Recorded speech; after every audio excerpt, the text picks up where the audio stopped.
If we peel back the layers of history, we find that the earliest followers of Jesus painted a far more inclusive picture than we were led to believe. In early Christian communities, women weren't silent observers. They were leaders, teachers, patrons, prophets, and missionaries, essential to the spread and survival of the faith. In the first century Christian world, long before church buildings or formal clergy existed, believers gathered in homes. These house churches were often led by women of means and influence. Priscilla, for instance, taught alongside her husband Aquila and even corrected the theology of a prominent male preacher, Apollos. Phoebe was called a deacon, a title that indicated official ministry, and served as a trusted emissary of Paul's letter to the Romans. Junia, once erased from translations or misgendered as Junias, was celebrated by Paul as outstanding among the apostles. In these intimate gatherings, the distinctions between male and female leadership blurred. Spiritual authority flowed not from position, but from calling and character. As Christianity expanded beyond small gatherings into a global religion, its structure began to mirror the Roman Empire itself.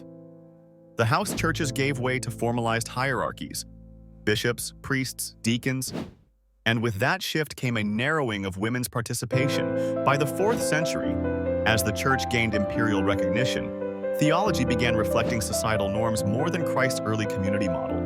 The idea of a woman preaching or leading became not just unfashionable, but forbidden. Texts were reinterpreted, silenced, or even excluded from canon. The voices that once shaped theology from within were pushed to the margins, often branded as heretical or overly emotional in their faith.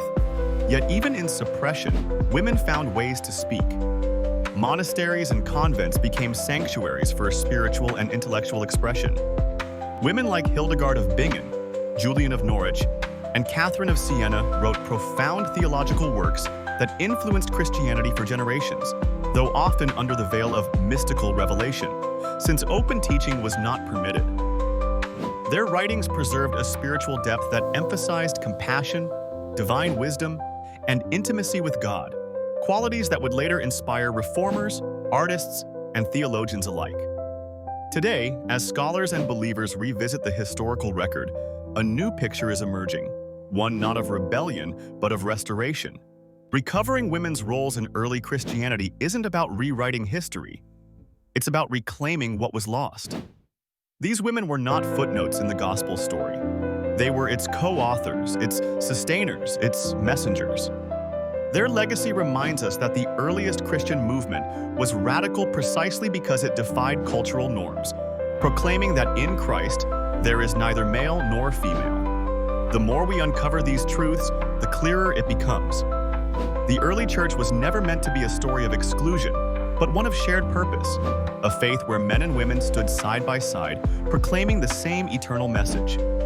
What might the church look like today if these roles had never been suppressed?